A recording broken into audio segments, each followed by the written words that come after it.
I think good morning, everyone. And well, actually, I should say good day because this is kind of like a board event today. We are here with Ramnik Kerala, IEEE Impact Creator, and we, IEEE along our co-hosts, today we're going to present the ninth part of professional development series titled Idea to Product, a research pathway for a student. Ramnik, thank you for your time, and the floor is yours. Perfect. Thank you so much, Nima, for that wonderful, warm welcome. And thank you so much, guys, IEEE Ottawa Affinity Group, to invite me out. And I am like following with the first part since I would say 2 to 3 months ago when we started with the inauguration. It's really great going. And I am personally motivated with the series, and I'm thinking to organize that the same thing into our section at Delhi section. So hoping for the good wishes, and we are going. This is, I guess, this is the last session, right, Nemo? If I am not wrong.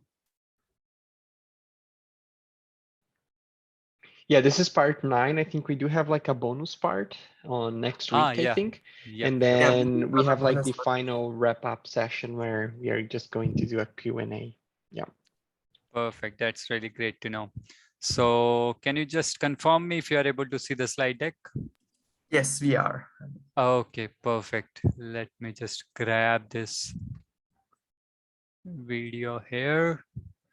Perfect. Okay, let's kickstart. So a very good morning, good afternoon, good evening, depending upon your time zone you have joined us, and I'm really grateful, as well as we all. The organizers are grateful to have you today.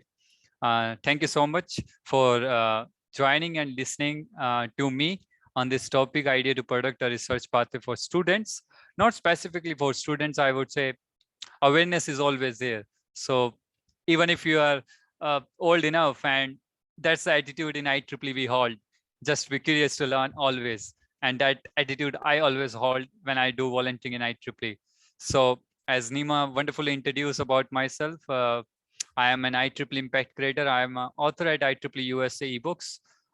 So that particular book I will be sharing for free in the end of the session. That's a gift for all of you as you have tuned with me.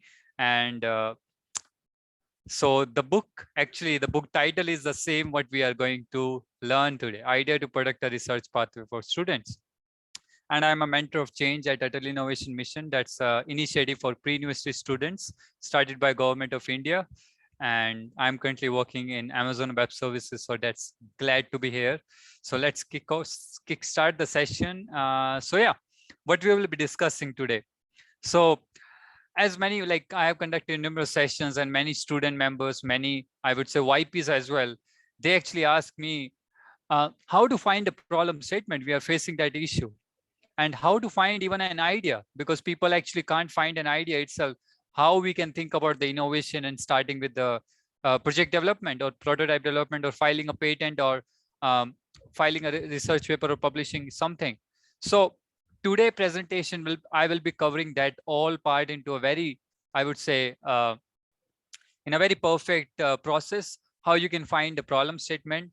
And please, that's my, I would say, habit to conduct the session. I don't want me to speak. I want an introduction and every single interactivity from all of you on the call, even if you are an organizer. So I would love to have a communication along the presentation with you in the chat window, and we will have a Q&A session in the last.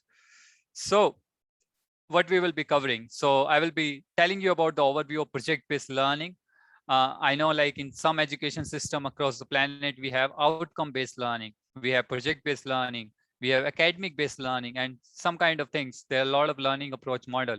So today I will be covering the important one, which is actually very much important for every single student member, IEEE student member, or even a non-IEEE member, if he or she is an undergrad member, or even if you are a YP. And many people in the PhD, if they are research scholar, they also face the same issue. Hey, what's the breakthrough? What's the topic I would concentrate? What's the domain I should work in the PhD? People actually devote around 2 to 3 years in PhD, and they don't even know what topic they need to work. So I will try my best at my best knowledge. I can help you out on to finding your idea, finding your domain, and what are the different steps, how you can find a problem statement, a solution, what are the different techniques from my personal experience, how to choose the right team, because that's very much important. If you're working alone, I would say I will cover that in the slides. I don't want to disclose the surprise. The fourth point, we will be covering the important step. Many people actually step out from the project-based learning approach on the fourth step itself, the literature survey. And it's very much important that we will be looking into the upcoming slide.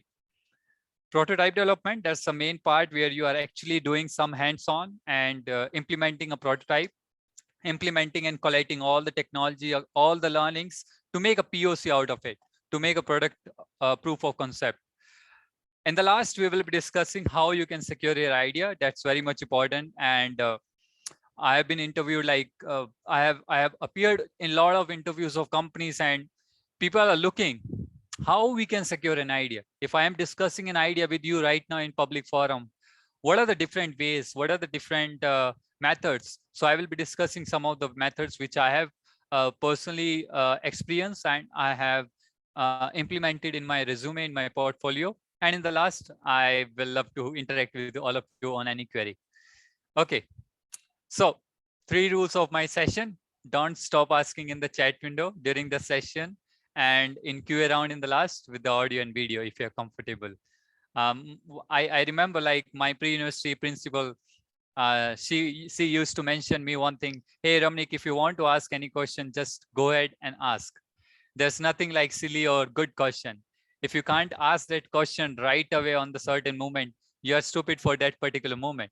And if stupid for that whole life, if you won't get the answer of a question, that's a curiosity we need to have to learn something new. And I hope today I will be sharing something new insights so that it will add on to your profile. Okay, that's my another habit. Sorry, it's a lot of habits in me, but that's my favorite part. I love to put any quotation or quote before the presentation so that it can relate to the topic what we are going to discuss today. So I believe, and I would like to know from all of you in the chat window, just say yes or no. Most innovation involves doing the things we do every day a little bit better rather than creating something completely new and different. How many of you agree on this? Let me open the chat window. And there we go. Yes. Yep. Abhishek, Niranjan, yes. What about others? Do you agree on this? That innovation actually starts from doing something new, something better, what is already in the market, rather than starting something new. Great. Perfect, guys. Thank you so much. So the main topic. Thank you so much, Raj and Joe and Prabjit. So what do you mean by project-based learning? Anyone? Just drop a message, or you can just unmute yourself. We have less members on the call, so it would be good if you can communicate on the audio. Any simple one sentence or something. Please don't take support of Google. We are interacting with our own knowledge here. So what do you mean by project-based learning? In 1 word, 3 words, 1 sentence. Anyone? Well, for me, as long as you like develop your project, you face new problems and then you overcome those problems. So you basically learn while developing a project. In that Okay, sense. that's really great. Thank you, Joe. Anyone else? Yeah, Abhishek is saying, Niranjan is saying, learning while making new projects which we are unaware of. Abhishek, learn new skills by picking up any project of our interest. Okay. Mario, thank you so much. I didn't saw your comment since we are specifying innovation. Yeah, thank you. So anything else you want to reflect on project-based learning? Maybe you are listening for the first time. Just take out the meaning from the word itself. Project-based learning. Okay, perfect. Let's move ahead. So you guys are on the spot. So from my experience, I would say project-based learning is only learning by doing along the process of developing an idea to product. Just a simple, nothing much, nothing rocket science or something, right? So what are the different elements of project-based learning? So these are the elements like which I have researched through some chapters, through some journals, STEM journals, as well as this includes my own personal experience so far from my 12th grade. So the first one, very much important, which I think, if you are participating or if you are getting into a class or some undergrad class going on, postgrad class going on, the main thing, what my teacher used to say to me, hey, Ramnik, when you are entering into the class, just unlearn the things which you already know, because you will have a buffer in your mind to learn something new, right? So that's one of the most important element of project-based learning. Just relearn the things, just unlearn what you know already, because you know technology is updating daily, right? We can't actually get all the things. Hey, Java is introducing this new feature, Python is introducing this new feature. We are humans, right? We are not robots. We are not maintaining a database in our brain. So unlearn and relearn the things. That's very much important while you are doing project-based learning. The second and the third element, which is very much important from my personal experience so far, thinking and visualization. Now, I would like to give an example of any innovator you take, Steve Jobs or Nikola Tesla, or if you take the recent one, Elon Musk, or any innovator, or Jeff Bezos, anyone, Sundar Pichai, or all the CEOs of founder or big companies. What these guys are doing, how they are serving their customers. They are thinking and they are visualizing their product beforehand, right? And that's the approach of project-based learning. We need to think before we are proceeding for the hands-on. We need to think, okay, this is my product. I will be making a website like this. I will have these options onto the menu bar. I will put something like this. I will have a login page. I will have a sign-up page. I'm a computer science engineer. Sorry about that I'm taking an example of website. You can take any example. Just think about something like around yourself. Is there any problem statement you are facing? Just think about it and just visualize the new model, what you want to deploy. No one to share, nothing, no need to share to anyone. Just try to visualize the idea in a very deep way. And I always do this same thing. My parents always shout on me when I wake up in the night around 1 a.m. or 2 a.m. to write an idea on a rough sketch. I do that daily as well. I do, like, whenever I get an idea, whenever I face some issue in the society, or whenever I am stuck somewhere and that can be solved by using computer science skills, I always wake up in the night and I make a draft or abstract something, some rough diagram, so that I can remind myself in the morning, okay, that was, I was thinking about it, right? And I can get the proper visualization. Okay, that was my model, which I was thinking yesterday night, and that's how we can go ahead. What's the next step, which is very much important, where people actually step out? Literature survey. Now, I want to ask all of you onto the chat window, how many of you think, like, if I am thinking to develop a website where we can actually show the COVID vaccination, the number of vaccination which we have done in our district or in our city or in our state, how many of you think that this idea is not implemented or taken by someone else around the globe? Do you think it is possible or impossible? Do you think it is possible that the idea I am thinking right now in a corner of a planet, yeah, it is very likely, right? Maybe someone around the globe, someone else is working on that idea. What about others? The new giant is, I would like to reflect. That's my rule. During the session, I want interactivity into the chat window, because I will then feel bored and I will sleep, and you guys will also sleep behind the camera. So please feel free to interact with me in the chat window. Let me rephrase my question. How many of you think it is possible? Like, is it possible that the idea I'm working on is also being taken by someone else across the planet? Do you think, is it possible? Someone else is working on my idea as well? Yes. Okay. Anyone else? Yes. Okay. It's possible. Isn't there a whole theory about that? Oh, I wasn't aware about that. Thank you so much, Mario, for highlighting that. If you have the chapter link or something, we would love to explore after the session. Thank you so much. Heman, thank you so much.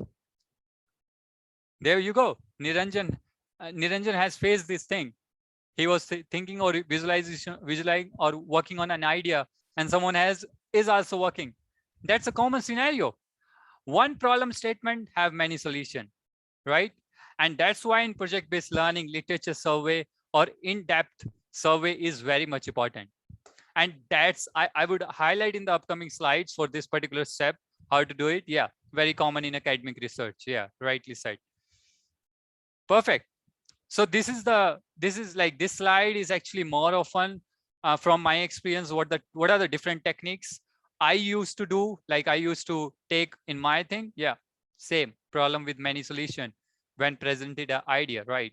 So do you have any problem around you where you can apply your engineering skills, where you can apply your, I would say, if you're a computer science engineer, you're applying computer skills. If you're a electrical or electronics engineer, you're applying that particular thing, hardware, some kind of innovation. Just mention yes or no. I don't want to listen your idea, because then again, if you are leaking your idea, someone else will take it, right? Yeah, Joe has that problem. Okay, anyone else? Any kind of simple problem, I will share mine and you will be laughing on it. Those problems I faced during my undergrad school.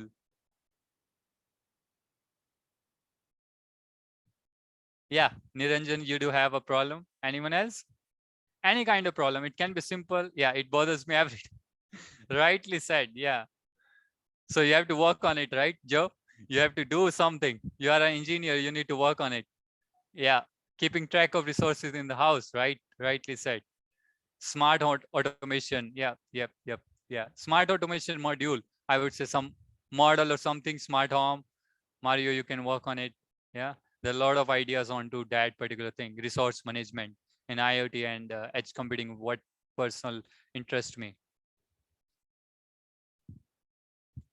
Perfect. Anyone else would like to reflect something? Yeah, there's solution out there, but not in a way it fits me perfectly. Yeah, sure. Joe, I will let you know how you can actually mold your own innovation out of those. Yeah, perfect. So let me go through my problem statement, which I faced during my undergrad school. So the first one, I guess many of you, like McD is very popular, KFC is very popular across the planet.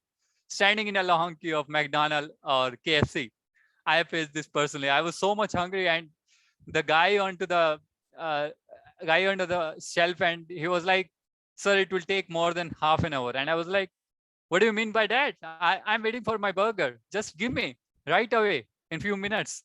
I was hungry and I was irritated by the attitude of it. Right? That's one of the non-technical problem. They do have a LCD screen in their, I would say, workshop, but that doesn't solve my problem.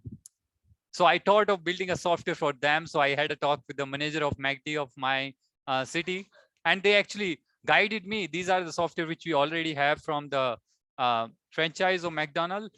But yeah, you can innovate. Yeah. The second one, I hope every one of you are aware about India's situation. Last year, we had a lot of trouble finding, like, a lot of patients in India were finding, struggling, I would say, to find beds in the hospital. We were not having proper resources in India. So that was one of the problem statement which I thought to put on the slide deck from the last year. And that can be one of the problem statement we can solve as an engineer. And IEEE provides you that platform, as IEEE mission is solving the things for the betterment of the society using technology. The third one, and I hope many undergrad students will relate to this. Now, right now, the classes are going online, unfortunately, in India specifically. So teachers, the faculty members are not able to mark attendance digitally. So what is the solution out of it, right? That's one of the problem statement. I heard this problem statement, one of the session I was doing for this topic in India, and that student was so much, I would say, so much excited or so much irritated by that issue. Hey, sir, you told about how to implement the idea, but this is the problem statement I am facing. How can I solve it? So that's one of the problem statement which I got from one of the sessions. The last one, which I personally faced when I was in my first SAM in my undergrad school, it was 2015, yeah. And my college was not having a digital library, was not having a software where I can just type my roll number and I can get my book issuing or returning. There was a lot of issue. And then I went to my librarian in my college and I asked him, hey, we have a software out of here? And then he mentioned, no, we don't have Romnik by chance. But if you want to develop it, go to the head of the department. And I went to the head of the department of computer science department where I belong to. And the faculty member said to me, hey, Romnik, this is like, if you know something, you can implement. But how do you know Java? Because in Indian, I would say undergrad curriculum, We have Java programming language in 3rd year. It's like around 5th or 6th SAM. So he was shocked because I am 12th grade out, passed out, and he was asking, how do you know Java? And I was like, my pre-university told me how to learn Java, and I worked on some projects so I can make a software for my college. And that was my starting of the days of project-based learning during my undergrad school. So what are the different, I would say, questions you can ask yourself to find a problem statement and to find a solution out of it, right? So these are 5 Ws which I have actually mentioned in my book and to the slide deck according to project-based learning. So the first question which you can ask yourself, one second. Yep. So the first question which you can ask yourself is, yep. So who is using the current model? If you are facing an issue, if you are facing, like if you're standing in a long queue of McDonald's and you're waiting for your burger or meal, who is using current model? Who are the stakeholders of the current model, right? What are the different features of current model? What are the pros and cons out of it, right? And cons you can mention from the last one. Why is the current model not suitable today? And when is the right time to bring your solution to the market? You're thinking about an idea, you have visualized, you have worked on it, you have brought up a prototype out of it, but when is the right time? Every time, like if you see in the startup world, and entrepreneurs actually bring their idea in the right time. There was one startup in Hyderabad, India, and that's an online platform, event conduction platform like Zoom, WebEx, or other platforms. So that platform came right away when the lockdown happened in India. That was the right time for them, right, to publicize about their platform, because people won't go to WebEx and Zoom. Otherwise, like, nevertheless, people will more often get the interest onto a new platform, what they are offering, what are the different features of that offering, right? And across the globe, they got a lot of traffic and customers. That's the thing. You have to ask yourself, where should your solution be deployed? That's very much important. Like, because you know the stakeholders who are the users of out of it, right? Who is the stakeholders of the current model? If I am using it, so maybe the workshop person, maybe the chef, maybe the cook out of it, right? They are using it. They are using the LCD. They are using the software for preparing the burger, changing the queue of the orders, something, order management or stock management. Now the question comes, where should your solution be deployed? What is the correct place? Shall I deploy onto a kitchen of the McDonald's? Shall I deploy onto the shelf for the customer feedback? What are the different things, right? What are the different scope of it? Now, along the process of this session, I will be covering some of the parts, some of the sections of research paper, how to write a research paper, because many of undergrad students actually face this problem, even they are in the final year. So these are the 2 sections in the bottom right. You can see abstract and introduction. So these are the 2 topmost sections in a research paper. Abstract includes the motivation, from where you get the idea, where you get the problem statement. You mentioned some of the lines about your model. You mentioned about the problem statement and what are the future aspect of your current model, right?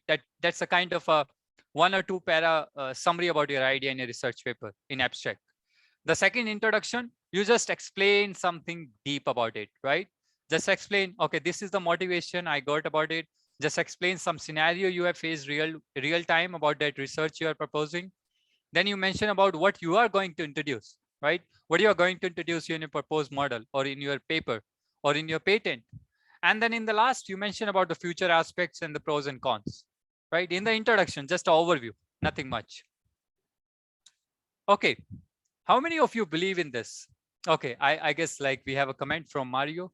The term is multiple discovery or simultaneously invention, with stuff like calculus being developed independently by Newton as well as Darwin. And okay, yeah, yeah, rightly said. That's what we are finding. Yeah. So how many of you think about this quotation quoted by Michael Jordan?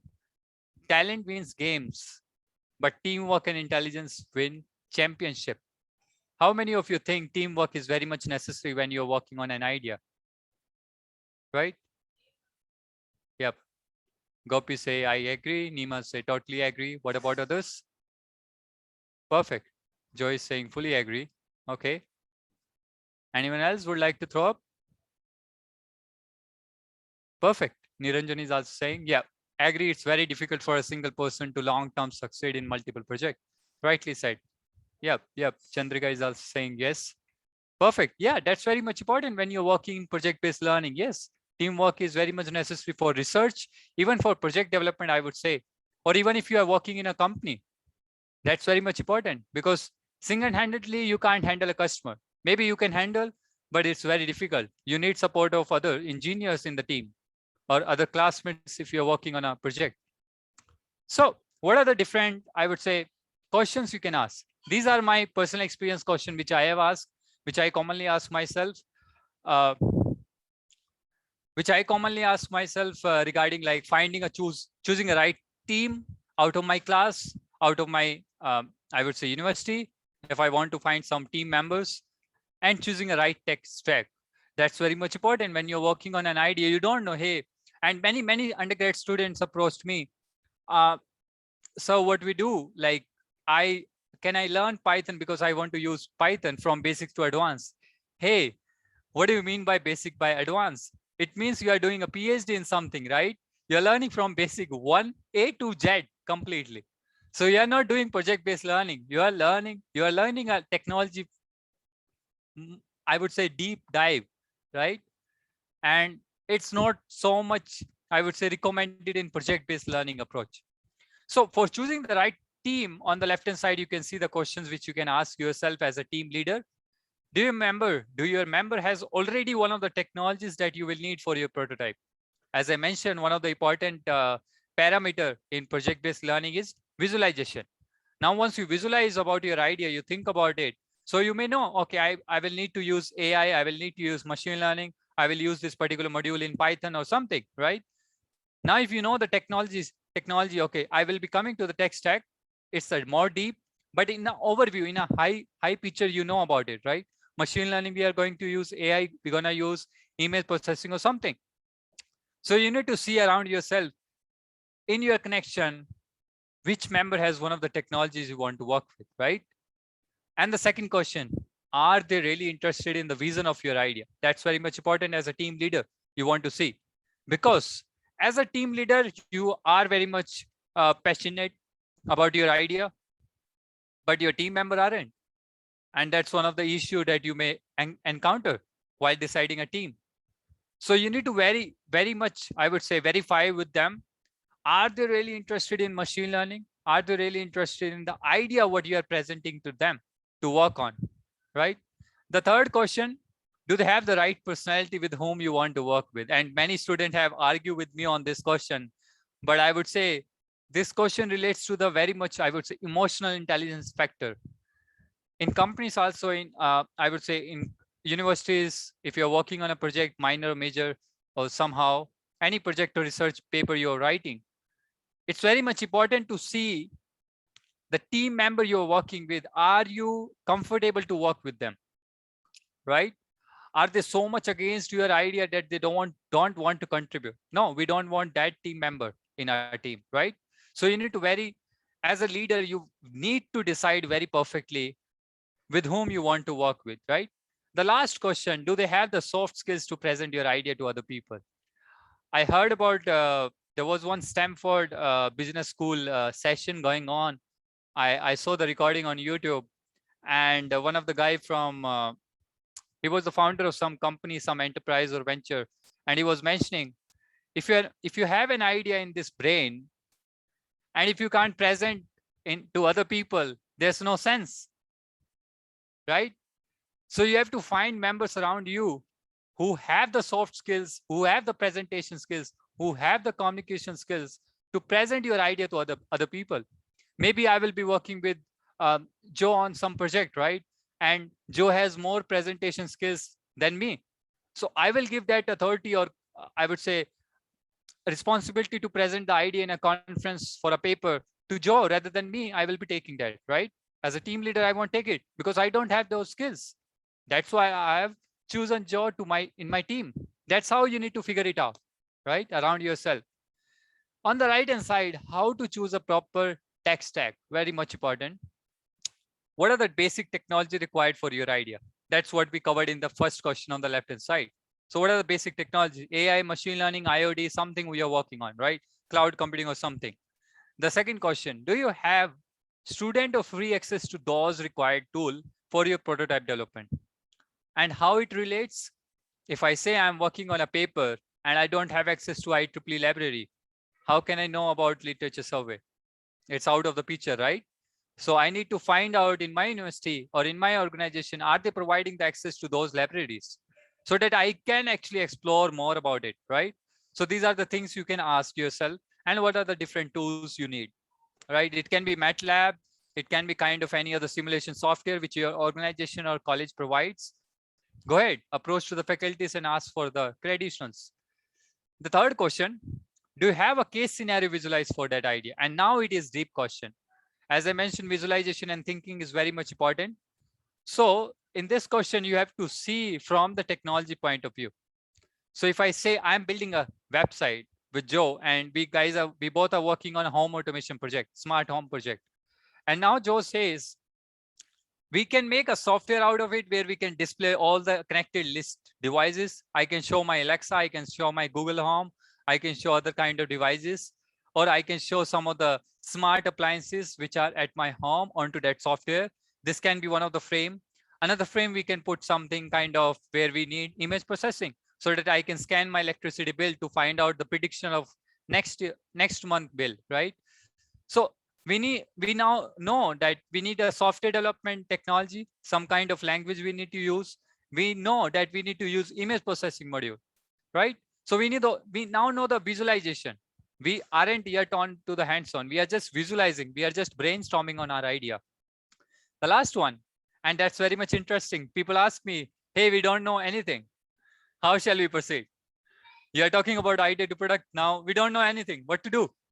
See, guys, knowledge is free in this century, right? Google is there. Just explore Google. There are a lot of free courses available, Udemy, Coursera, and there are a lot of other free available resources. Even in IEEE, we have IEEE ILN, right? IEEE Learning Network. You can go ahead and learn about new technology and get certified about it, right?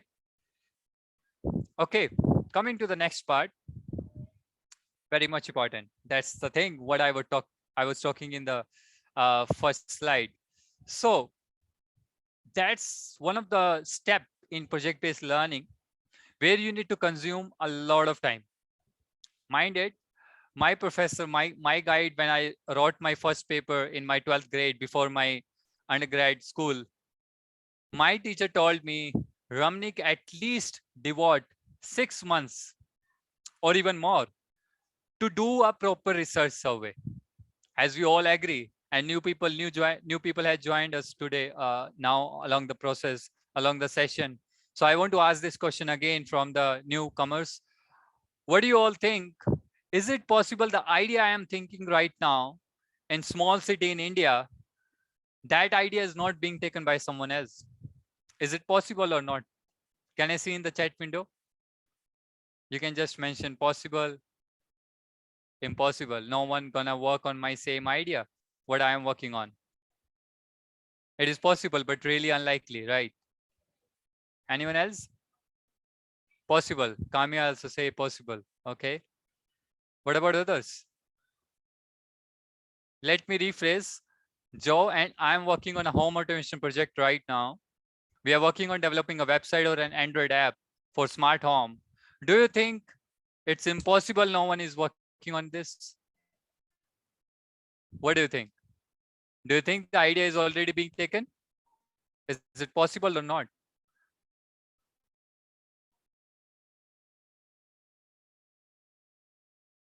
So yeah, I'm sure others working on it, right, Nima? So that's very much true. The idea I'm thinking on, the problem statement I'm thinking on, maybe someone else took already, right? How to make your model then unique? That's the step we need to take here. Literature survey.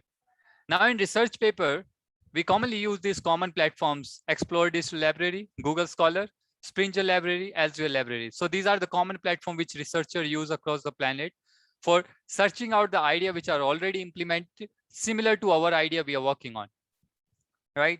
And devote as much as time, I am again saying, devote as much as time you can take to work on this before hands-on. Again, I am saying we are not yet achieved that particular hands-on experience, not now. We are just thinking and brainstorming right now, and we are collating the data out of our idea, right? And that's a section in research paper literature survey where you need to mention all the references. You have to mention all the citation where you have actually got idea about it, what other people are working on your similar idea. So you can mention all the things about it in literature survey section of a research paper. That's the third section of paper. Okay. Now it comes the main part. When you are all done with your survey, you know now what are the things which we have already covered. All the people are working on it. Now Joe and I know, like, okay, we are working on smart home model, smart home website or Android app. Many people are working on it. People are using Arduino, people are using Raspberry Pi, people are using cloud computing, some kind of other techniques, some kind of algorithm to list down the appliances, connect with them, transfer the data among them. What is then unique in our model? That's what we covered in the last slide. How you gonna explore what is unique in your model and how you can find that X factor in your model. So while doing research survey, while doing literature survey, you need to take care about 2 to 3 things. Don't read the all paper, no one. I would say, like, I would rather kill myself rather than reading whole paper 6 to 7 pages or more than that. Even the chapters are 25 plus pages. So try to only see the abstract. Try to see what that guy, that person, that researcher has contributed. What are the methodology and techniques they are using to implement that idea, right? That solution. And in the last, check out the conclusion and check out the disadvantages and the limitation out of their model. The proposed model, what they have proposed in a paper, what are the different limitations out of it? Those limitations you can cover in your model. And then that's how you can make your model more unique, right? And that's one paper. If I talk about 50 paper you have read, so you have a better chance to publish a unique paper out of it. So this is the final step for the hands-on, not the final, I would say last final. So where you can actually innovate together. I always think divide and innovate together is a better approach rather than taking the load on one person. Like if I say 4 people are there and I'm working on an idea, okay, Joe, me and Joseph and Nima, we 4 guys are working on one idea, and only Joe is working on complete idea. Nima, me and Joseph is like, okay, chill out. Joe will complete all project. Not like that. It will give a lot to one person, one team member. No, we need not to do that. We are not doing hard working. We are doing smart working in project-based learning. Divide and innovate together, right? If I say your project has 10 modules, divide the modules according to the expertise among your team members. That's very much important, right? The first thing which I always believe in, learn from each other and cross questions so that new things can be discovered. That's what I am right now doing as well. I'm not speaking. I'm interacting with you guys and asking you some questions so that I can learn something from you guys in the chat window, right? So in the team working in the project development as well, learn from each other and cross questions so that new things can be discovered. Maybe Joe want to implement Arduino. I want to implement Raspberry Pi in our smart automation project, right? So we will be arguing each other. We will be cross questioning each other. But that's the opportunity where Joe will able to know the pros and cons about his suggestion. I will able to note down my pros and cons about my suggestion. That's how we're gonna learn from each other, right? And IEEE, I would say, I have been in IEEE for more than 5 years, and so far I am learning from each other, nothing much. People are learning from me, I am learning more than them, right? More than that from those people, because they are more experienced. That's what I have heard a quotation. There was one remark from Sundar Pichai, the CEO of Google. He mentioned, hire those people in the companies who are more experienced than you in the team, so that you can learn more about new things from them rather than you are providing and speaking, right? The second thing, which I actually see many people don't actually use that. I know maybe in Ottawa, many people, many developers, many researchers are using it. But if you are not using it, this is one of the wonderful 3 platforms which I would suggest here. One is GitHub. The second one is Trello, Microsoft Project. So these are the three platforms which you can use for your project management. Like you can mention your project chart, you can mention your checklist. What are the milestones to be, I would say, achieved in month-wise basis, right? And the third one, be a lifelong learner and curious to solve problems, has to see them around you in the form of opportunity for you to innovate. And that's what I always do daily. Whenever I'm stuck in any society or any queue or something, I just be so curious. Okay, I faced this problem at the bus station. How I can solve this problem? And when I came, that was my second year. It was fourth or fifth SAM, going third or fourth SAM. It was 2016, and it was my last examination. In my university in India, we need to visit another college to give my examination, to give my final examination, to write my paper. And from my city till the college, like where I need to visit for my exam taking, it was around 1.5-hour distance from bus station. So I need to board a bus, I need to visit to another city, I need to give my exam and come back to my own city, to my hometown. So that was the day, and it was around 5 p.m. in the evening. I went to the bus station at 5 o'clock. I board the bus, I got the ticket of the bus after 2 hours. You can't even imagine how much, like 2 hours I stood in a long queue to wait for my ticket. For my 40 rupees, I would say. It's around how much? Less than $1. It's so much, like I need to wait for 2 hours for that particular ticket, paper ticket, not the digital ticket I'm talking about here. So I faced that issue. When I reached home, I brainstormed, like I thought, like, why not I can implement networking? Why not I can implement a fingerprint sensor on the counter, ticket counter? And if you know, like in US, we have social security number, some kind of unique identification to citizens of the country. And similarly in India, we have Aadhaar number. So in Aadhaar number, every citizen is mapped to that particular number, every single citizen of India. Now I was thinking how I can map Aadhaar database, Aadhaar number with my transportation services of government. Now, if I am boarding a bus from my fingerprint, that fingerprint is connected to my Aadhaar number, unique number, citizen ID, and that is indirectly connected to my bank account. If I get a fingerprint, I get a ticket. Simple. I just need to type a PIN. I just need to unsecure my, I would say, bank transaction ID, which I am receiving a notification in my phone after clicking on the fingerprint sensor, and that's all done. You will get a digital ticket on your SMS service or through an Android app. And that was my model of the first patent, which I did in my final year in 2019. So that's how, what I think, we as engineers, as an IEEE, I would say, we need to see the problems around us in the form of opportunities where we can apply our skills, where we can apply our computer skills, electrical skills, or any other branch. Okay, coming to the research paper. This is the end of the research paper. Yeah, sure, Gopi. I will be taking that question in the end, and we will be discussing openly. Yeah, thank you so much for your query. So the last part, I would say, of the research paper, some of the section in a research paper is methodology, where you mention all the views about your proposed model. Software view, that's my style of writing a paper. I mention about my software view. I mention about my physical view of the infrastructure, which I want to propose for an idea. I mentioned about my network view. What are the different network packet transmission simulation, what I have done before hands-on. And I can mention about my algorithm and hardware view. If I have, I can mention these are the sensors I have used in my project. And that's all.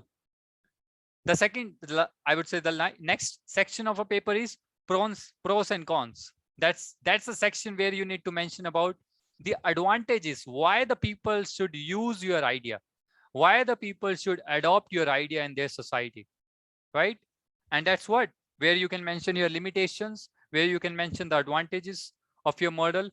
Why is it so much, I would say, open and flexible and reliable model than the others which are already in the market, right? Then it comes to the results and conclusion, where you mention your all the simulation results, all the, I would say, figures, facts and figures, what you have seen after your simulation hands-on experience. In the last, mention all your bibliography, all your references, all your papers into a form of citation, and that's all done.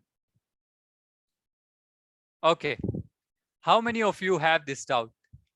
I have that personally when I was in my undergrad school. And right now also I have that same doubt, but I am using the techniques which I will be sharing in the next slide. How many of you think that, shall I tell my idea to my friend? Shall I tell my idea to my faculty member? How many of you have this doubt when you're working on a project idea? Yes or no? Just throw up in the chat window. How many of you think this is one of the doubt once we are done with an idea development? Yeah, Niranjan. Okay. Anyone else? How many of you think, okay, I have already worked on this idea. Shall I share this idea with my friend? Yeah, Gopi is right. No, we shouldn't share our idea, right? That's one of the confusion. Shall I share or not?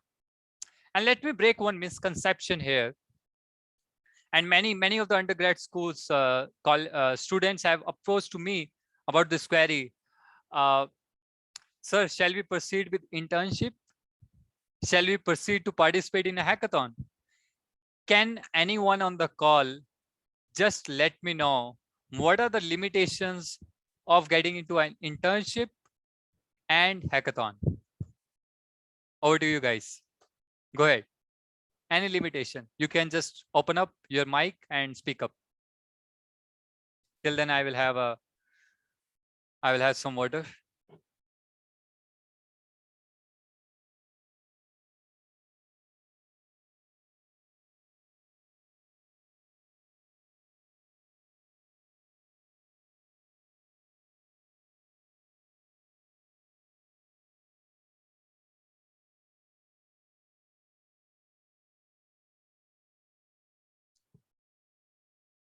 Yeah, sure, Gopi. So what I'm saying, like, what are the limitation of doing an internship and participating in an hackathon?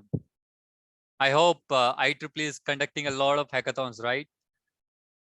Yeah, Joy is saying we are finding solution for a problem and giving them our idea to solve that particular problem, right? That's, I would say, partial one.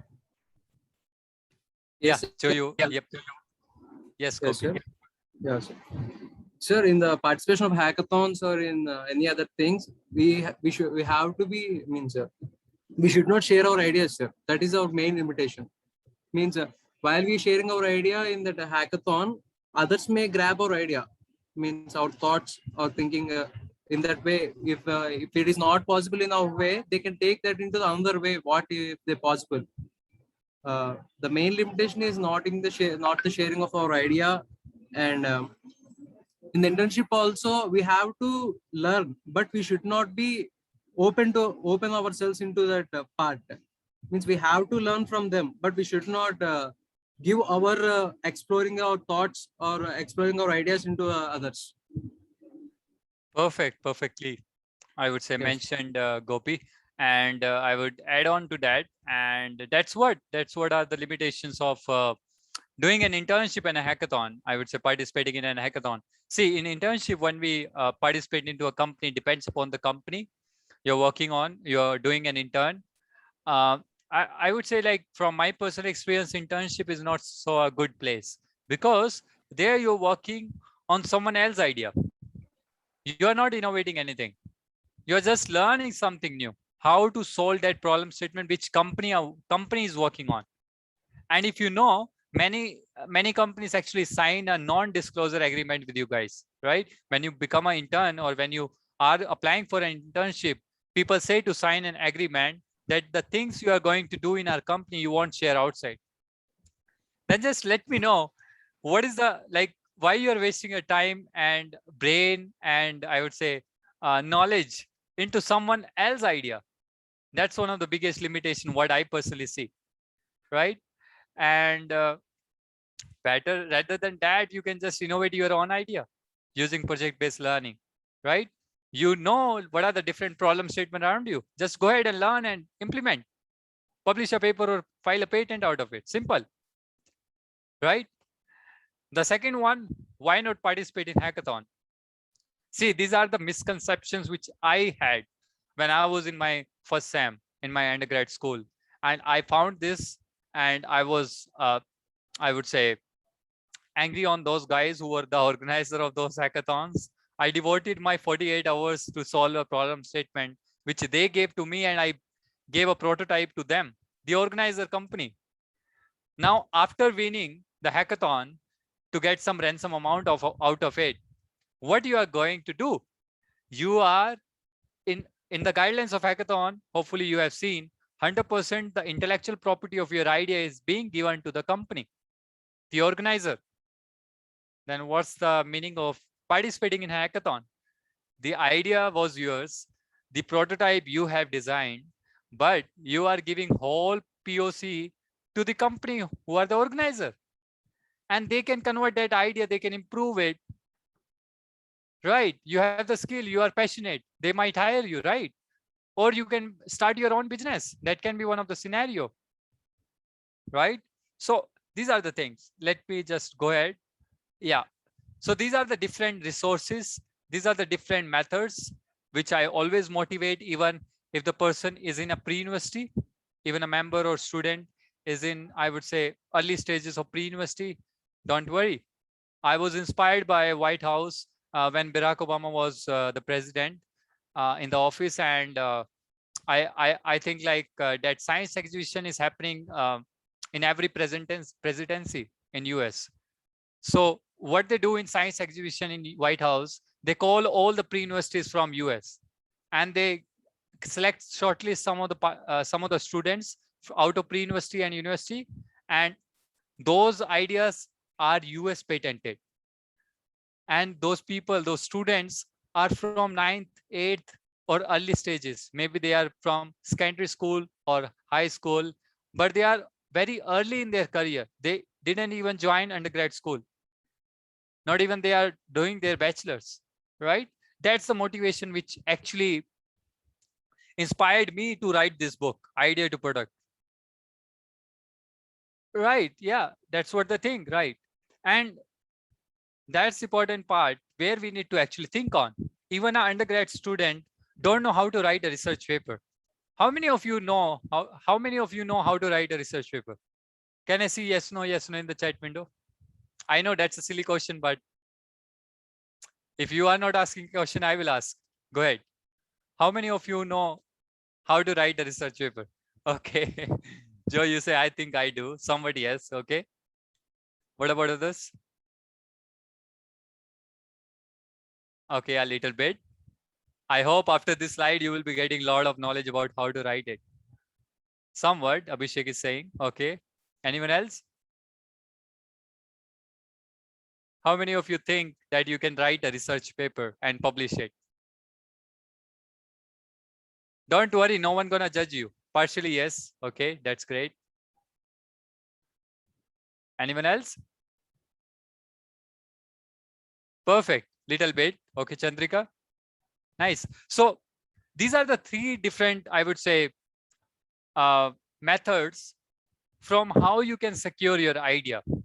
I would say research paper partially, because you are openly sharing your research.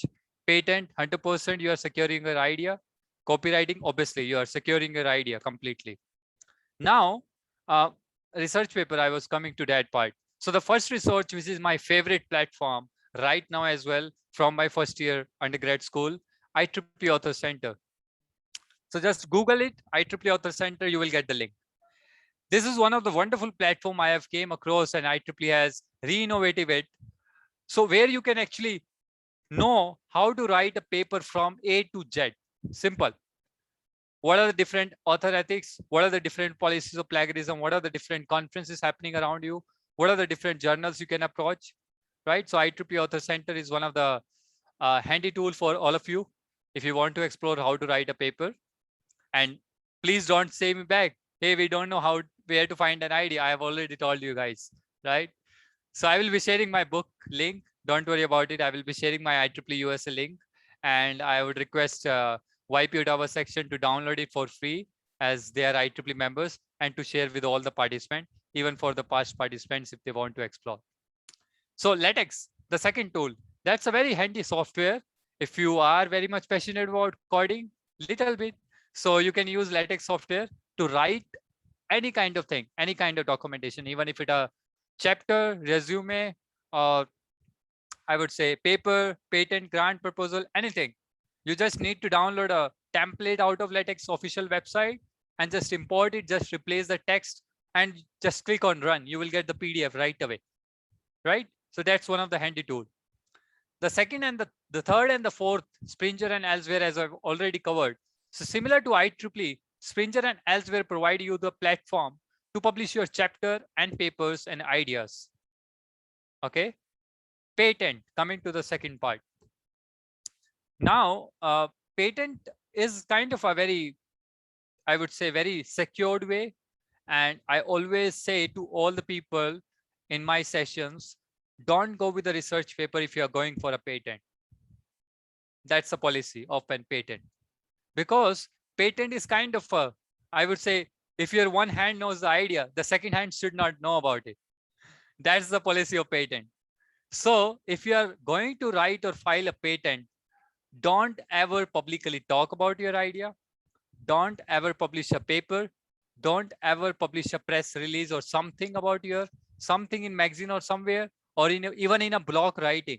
Don't even write a blog out of it about your idea. Never. Even the 1% or 2% idea, if you bring up, people may catch it and people can file a patent before you and your idea is gone.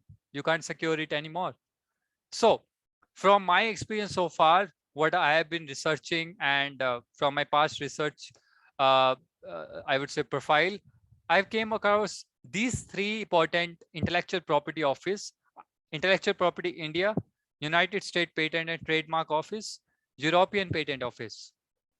These are the three important intellectual property departments where you want to secure your idea completely. If you want to secure an idea, just go ahead and file your patent in all three offices. And that's what actually a lot of MNCs focus. When they are going to implement or file a patent, they publish patent and file patent in all these three offices, right? And where to do the research survey about it? Go to Google. Google Patents is one of the open source, even to their official website of Intellectual Property India office, United States and European Patent Office. You can go ahead and search for the patents which are publicly available, the abstract part. So you can explore, you can do the literature survey. Copyright. Now many people you will have a doubt, what is the difference between a patent and copyright? So it's a very slight difference and it's a very big difference. Let me tell you. So patent is like when you have a POC ready, when you have a prototype ready in hand, go ahead with a patent. More specifically hardware, right? The ideation maybe of that hardware project. Copyright, it's more onto the literature, art, history, or even the software part. If you want to secure a website, go ahead and copyright it. Don't patent it. It's not the policy. And even you can visit their official websites to check out the policy, even if you're like to check if your idea actually stands to file as a patent or file as a copyright. So you can explore that. With that, that's all from my side, guys. Thank you so much for being so patient and listening to me till the end. This is my LinkedIn profile. I will be sharing the link in the chat window. That's my Twitter handle and that's my email ID for any further queries. Now we are open for the queries. Yeah, the Canadian Intellectual Office is who you applied. Yep. That depends upon, I would say, country to country. Yep. Okay, let me just unshare my screen and let me come back to the Zoom window. Yeah, Joe, over to you. We are open for the queries now. Yeah, thank you, Ramnik, for great presentations. And if anyone has a questions, you can type in the chat or unmute yourself. We're gonna wait a few minutes for the Q&A and then we're gonna end the sessions. Thank you. Ramnik, I have a question actually regarding like software. Can you provide like more details on like the patent or like copywriting a software or something like that, how it works based on your experience? Okay, so let me pull off that link. So basically, like when I was working on my website, so the main thing is like when you are working on a software part, or even if it is a literature or a painting, you have paint or something, just approach on each and every official website, which I talked about, India, US and Europe, they have their copyright online form where you can actually upload your material, where you can upload, you can give the URL and you can see the policies depending upon the country. And there will be a kind of a some month or year wise time period where they will review, and a government official will revert back to you with the remarks, like a paper, right? Paper acceptance also we get some reviews. So that's one of the pretty, I would say, simple process. Just go ahead, apply for application form, and you will get the reviews and work on it and resubmit it for the recheck. All right, thank you.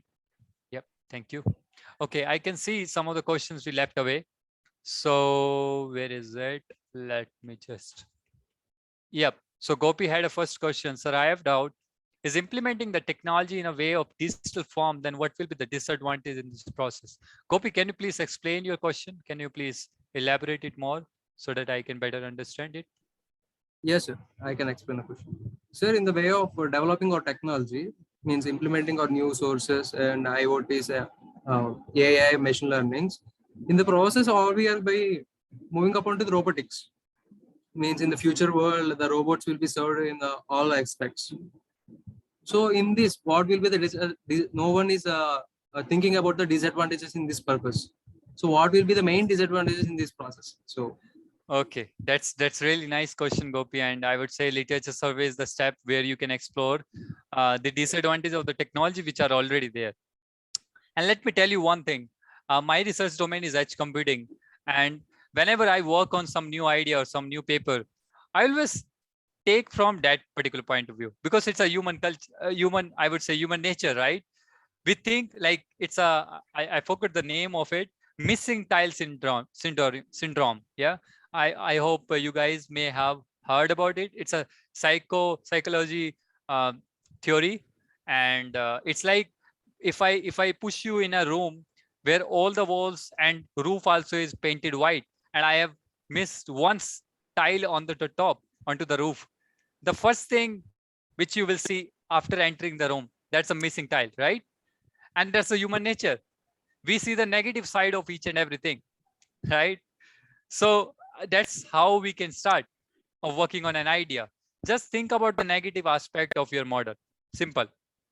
And edge computing I was talking about, whenever I work on an idea, I always see the disadvantages of why not I should do this, why this is not implementable, what are the limitations of going in this way, right?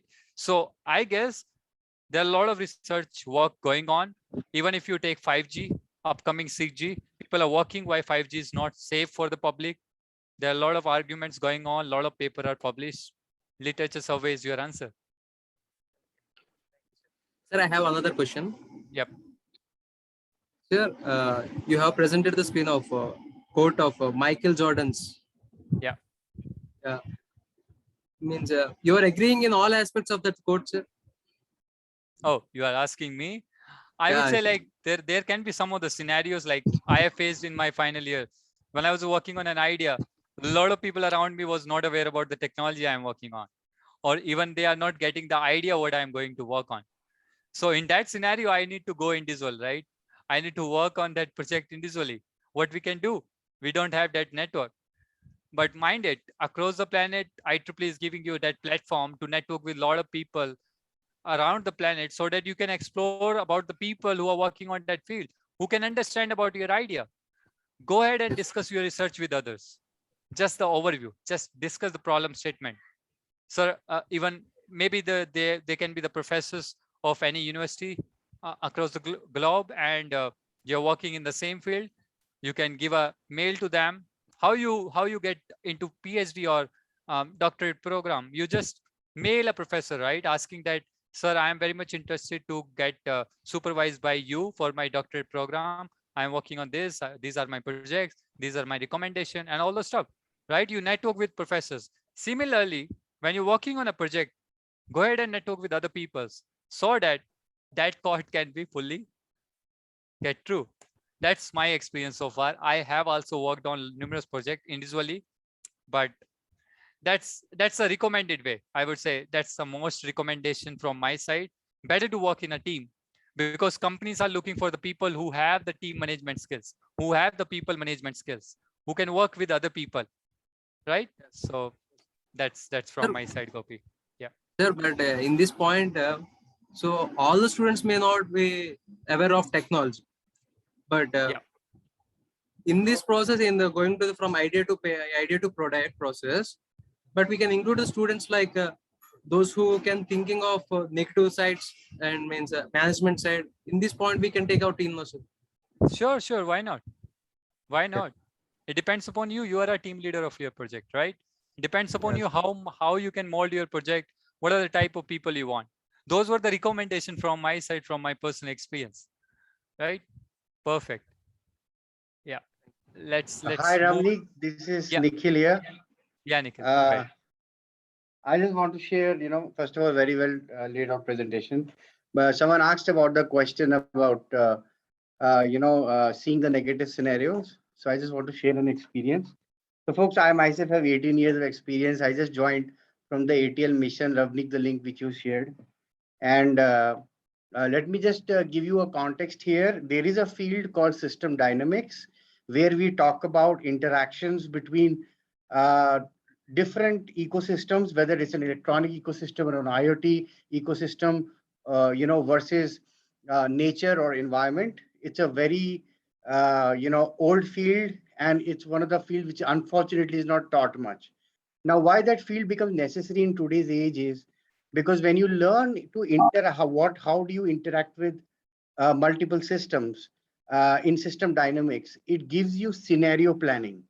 So in scenario planning, you can consider what if scenarios like a probability, what is possible, what is projected. So what is projected is, like, for example, if you go to Google Trends, you will see trends on the on the blogging sites or on the emails or marketing collaterals about data science or AI and IoT. This is the projected future. But beyond the projected future, also there is something called a probable future and a possible future. And if you want to build your thinking and you really want to invent, then you should use a tool called backcasting. So what backcasting is, it's a tool where you imagine the worst case scenario, the possible scenario, the probable scenario, and you reverse engineer, step by step from the future to the present. It's a very famous technique used globally by Fortune 500 corporations. So the answer to this question is often the innovation is hidden where you see the cons outweighing the pros. Because then as an engineer or a scientist, you can wear your value creation hat and try to create a newer method or a novelty where how you could rebalance the equation and create value in a positive way. So, but scenario planning, futures thinking, and system dynamics are three tools which are very important for every engineer, every innovator. And add to that, I don't totally agree with the fact that you should not share your idea. I've been an innovator for 18 years. I led teams globally. You should share your idea. Of course, you should be careful about it. Um, Andrew Ng, one of the fathers of AI after Jeffrey Hinton now, and even the founder of Coursera, he typically said that a lot of people are publishing papers and not creating the value in the real world. So at the end of the day, what matters is the impact you create in the real world. And if you see the longevity of ideas today, earlier it used to be 10 years, 12 years. Today, the obsolescence of ideas has come to 18 months. So by the time you are even, think of implementing it, sure, you can get a patent, but you within 18 months or 24 months, most ideas, unless it's a very disruptive idea, they get out of hand. So what does that mean? That means build products for the society that can solve, triple bottom line problem like people, profit, and planet. Now, do big corporations follow this process? Yes. But then why do they file patents and ideas, protect the patents? That's for a very different reason.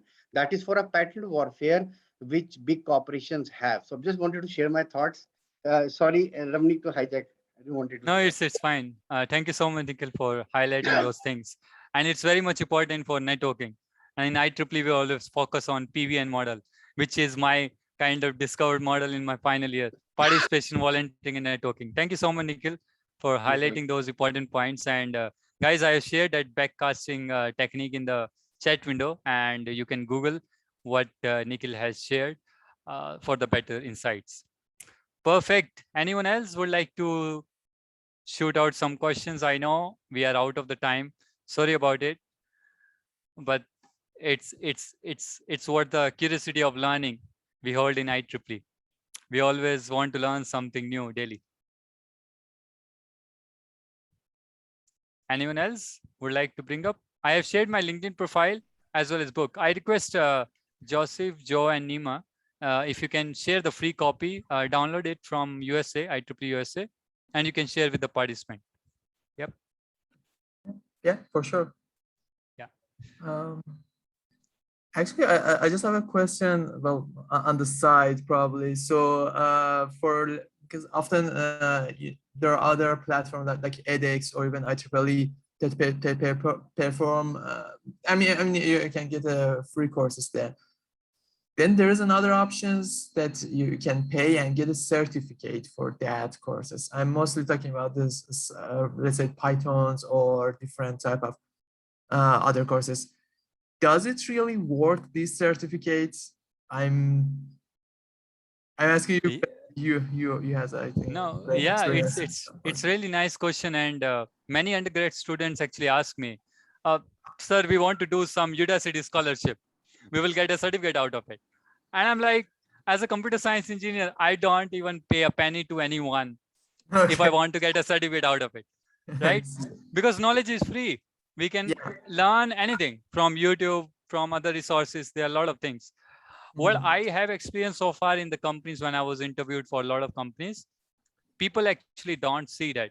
And if they see that, okay, if you are getting a Udemy, Udacity, Coursera, or some kind of certificate, it doesn't matter from open online sources, online learning platform. Yeah. What really matters, if you are certified from their own company. If I say Google certification, Microsoft certification, those really matters because those are globally recognized. Okay. Okay. Guys. Yep. Okay. All right. Thank you. Yeah. Thank you, Nima. Okay, all right. Thank you so much, Ramnik, for your time and great presentation. And thank you everyone for joining. So we often draw for a gift card, and today the winner is Kamya Johar. So congratulations. Joseph, we're gonna be in touch with you regarding how to receive the gift cards. Oh, that's really great. Congratulations, Kamya, for that. I see like Kamya has attended all the series, right? I'm not sure. So can you can unmute your? Yep. Am I audible? Yeah, you can say, yeah. But yep. I was saying like Kamya has Kamya has attended all the series, right? No. I haven't attended all of them. Okay, No. fine. No worries. Congratulations, Kamya, for that. Yeah, thank you so much, everyone. Thank you so much, Nima, Joseph, Yeah. and Joe, for inviting me out. IEEE Ottawa section is really great, doing great. And as I mentioned, I was talking with Joseph yesterday only to implement this model in my section, professional development series, and I will surely reach out to you guys for volunteering support. Thank you so much, guys. Thank you so much, Ramnik, for giving us this talk. I wasn't able to attend the entire thing, but I'm gonna go back in the recording just to get what I missed. We'd really be happy to have you in future events. I hear from everyone that it was a great event from the parts that I missed. So thank you so much, and I hope everyone has a great day. Thank you all for your participation, and thank you for your attendance. Thank you, Joseph. Thank you, everyone. Take care. Stay safe. Bye-bye. Thank you, everyone. Have a great day. Take care.